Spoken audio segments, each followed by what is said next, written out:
বিশ্ব মুসলিম উম্মাহ হৃদয়ের কেন্দ্রবিন্দু কাবাঘর, যা মক্কার মসজিদুল হারামে অবস্থিত। এটি শুধু একটি স্থাপনা নয়, বরং ইসলামের ঐতিহ্য, ইতিহাস ও আধ্যাত্মিকতার প্রতীক। কোরআন ও হাদিসে কাবাঘরের পবিত্রতা ও গুরুত্ব সম্পর্কে অসংখ্য বর্ণনা রয়েছে। বিশ্বাস করা হয় যে কেউ কাবাঘর প্রথমবার দেখার সুযোগ পায়, তার দোয়া কবুল হয়। কাবাঘর ইসলামের সবচেয়ে পুরাতন ও সম্মানিত স্থাপনা।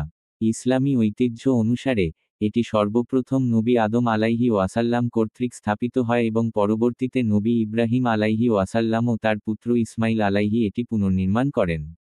এই পবিত্র স্থানের প্রতিটি ইট ও কাঠামো মহান আল্লাহর নির্দেশনায় গঠিত, যা যুগ যুগ ধরে মুসলমানদের জন্য ইবাদতের কেন্দ্র হয়ে আছে। কাবাঘরকে ঘিরে রয়েছে মসজিদুল হারাম, যেখানে লক্ষ লক্ষ মুসলিম হজ্জ ও উমরার সময় একত্রিত হন। এর চারপাশে 7 বার তাওয়াফ করা মুসলমানদের জন্য একটি গুরুত্বপূর্ণ ইবাদত, যা সরাসরি কোরআন ও হাদিস দ্বারা প্রমাণিত। পবিত্র কোরআনে কাবাঘরের গুরুত্ব বহুবার উল্লেখ করা হয়েছে। সূরা আলে ইমরান আয়াত 96 এ বলা হয়েছে, নিশ্চয়ই মানুষের জন্য সর্বপ্রথম যে গৃহ নির্ধারিত হয়েছে, তা হল এই কাবাঘর, যা মক্কায় অবস্থিত এবং যা সমগ্র মানবজাতির জন্য হিদায়াত ও বরকতময়। এই আয়াত থেকে বোঝা যায়, কাবাঘর শুধু মুসলমানদের জন্য নয়, বরং সমগ্র মানবজাতির জন্য আশীর্বাদ স্বরূপ।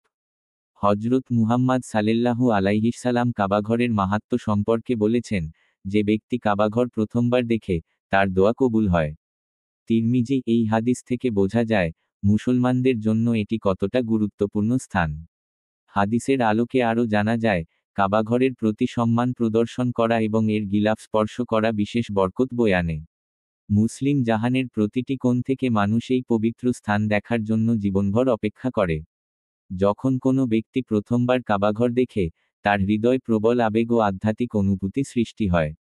অনেকের চোখে আনন্দাশ্রু নেমে আসে, তারা মহান আল্লাহর প্রশংসায় নিজেকে সমর্পণ করে। এই মুহূর্তে মানুষের দোয়া কবুল হয় বলে বিশ্বাস করা হয়, তাই প্রত্যেকে হৃদয়ের অন্তঃস্থল থেকে আল্লাহর নৈকট্য কামনা করে। কাবাঘর মুসলমানদের জীবনের অন্যতম প্রধান আকাঙ্ক্ষার স্থান।